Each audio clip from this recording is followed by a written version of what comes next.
This is a Fox News alert. The district attorney prosecuting the illegal migrants accused of killing 12-year-old Jocelyn Nungaray, making an exclusive announcement earlier right here on Fox and Friends.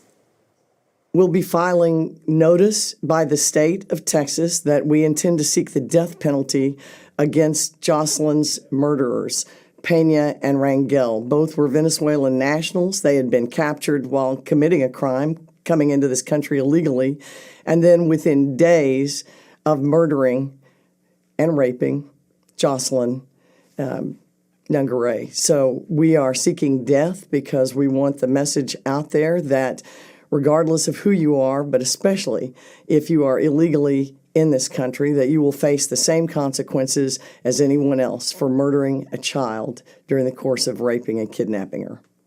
That announcement just moments ago here on Fox.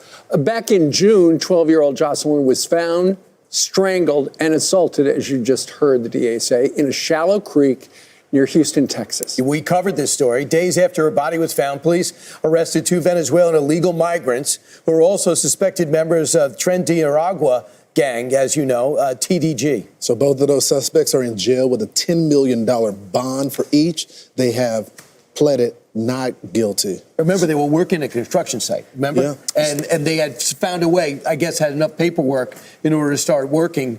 But this is what they did. This is Texas. This is Texas. You can't get away with stuff like this in these southern states, in these red states. The little girl was 12 years old. Think about that. If you're a human being, not just a parent, that means probably 7th grade. 7th grade, and they raped her. And then killed her. So, Lawrence, you're from Texas. Explain, if you will, that area, they've had a lot of Democrat mayors over the last period of time, but it's not a sanctuary city.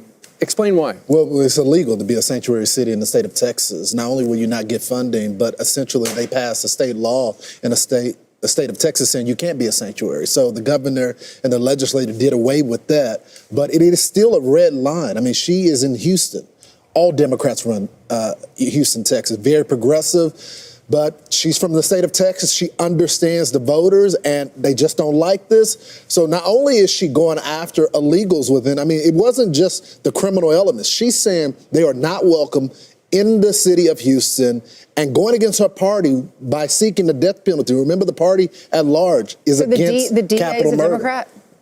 Yes, she is a Democrat. Well, and she said, crime knows no party. Crime knows no party. Here's more. We base these decisions on the strength of the evidence and the gruesomeness of this crime. And yes, I've spoken with Alexis Nungaray multiple times, along with her father. Their family is supportive of this move. The Democratic policies of open borders have failed the American public. If the Justice for Jocelyn Act filed by Senator Ted Cruz or any of the policies that President-elect Trump is pushing had been in effect, then it's likely that Jocelyn Nungaray would be alive today. These types of horrific crimes committed illegal immigrants crossing our border have to stop. The family of Jocelyn is in a position they never dreamed would happen to them.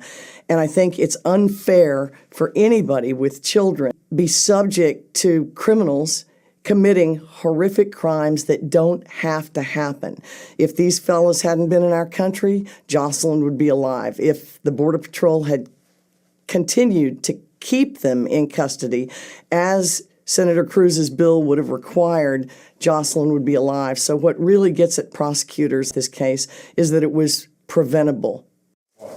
Yeah, she's absolutely right. And Lawrence, you were talking a little bit about how it is illegal in the state of Texas to have a sanctuary city. There's a great story on foxnews.com right now. Glenn Youngkin, who is the governor of the Commonwealth of Virginia, he is introducing a budget proposal to essentially create a sanctuary city ban in Virginia.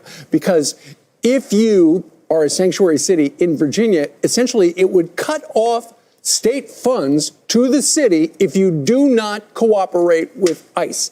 That is a sea change from what has been going on down there, but it's also reflective of just ever since Donald Trump was elected and Tom designated the border czar, there's been a sea change in the United States regarding migrants. A lot of people, they looked at the polls, they realized this was a big issue. People don't like so many people here who are in the country illegally, and many have committed crime, and they're finally doing something about it.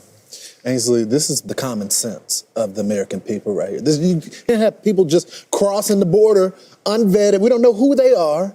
And tragically, we have a young girl, life totally ahead of her, and murdered. Terrible. And it's because of Joe Biden's immigration policy that allowed him to.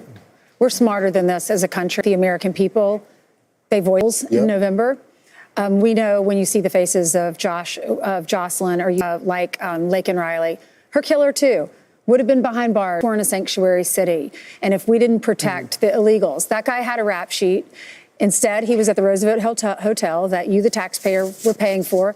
And then he requested to get on a plane and fly down to Athens with his brother, which is where they lived, right next to that park where Laken Riley was killed. So in both of these situations, if they had been deported initially, when they not only did they break the law when they came across, but also committed more crimes, they should have been deported. And they weren't. And now 2 little girls' lives are gone, lost forever. Jocelyn's parents were with President Trump in Arizona, speaking at a lot of events. They want to make sure this doesn't happen again, but it did.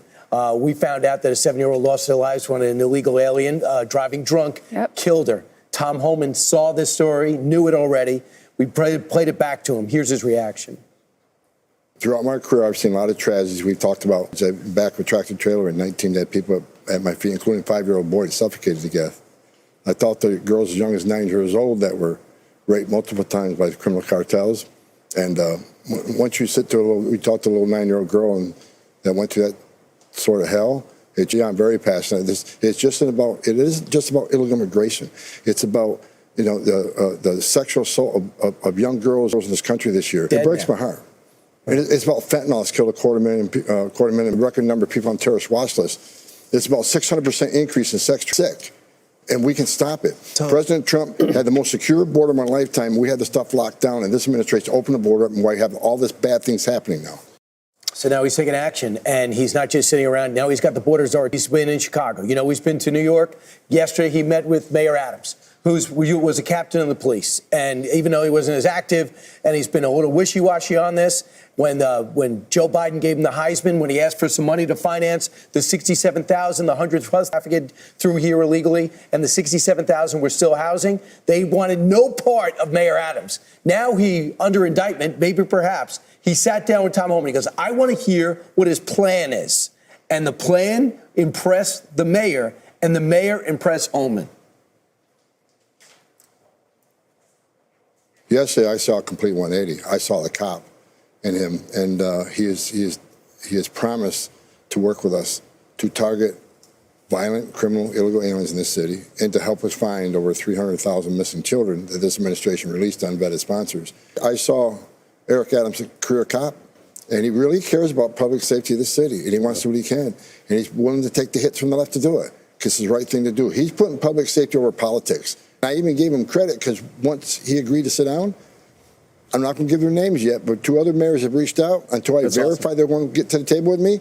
Already reached out. So I think this starts a domino effect. If you knowingly conceal or harbor an illegal alien from ICE, that is a felon agent. A long time ago, I've arrested U.S. citizens for harboring an alien they're holding or place of employment. If I can do it to a citizen, why can't I do it to a politician who's going to actively get in our way, prevent us from doing our job? To the Democratic mayors, it's not too late to do the right thing. I mean, you have the political cover of there being a mandate. The 60% of the country is for mass deportations. If you look at all of your cities, they pretty much went more red. So there's a mandate when it comes to the country. There's a vibe when it comes to the country. Just do the right thing. We're only do the logical thing when there are criminals in your custody. Just turn them over to ICE. No one even is asking for your assistance for the other deportation. Tom Homan made it very clear. I'm not asking local police to be a part of ICE. I just want the criminals. Right. Turn them over. And the message is so loud and clear from Tom Homan and Donald Trump.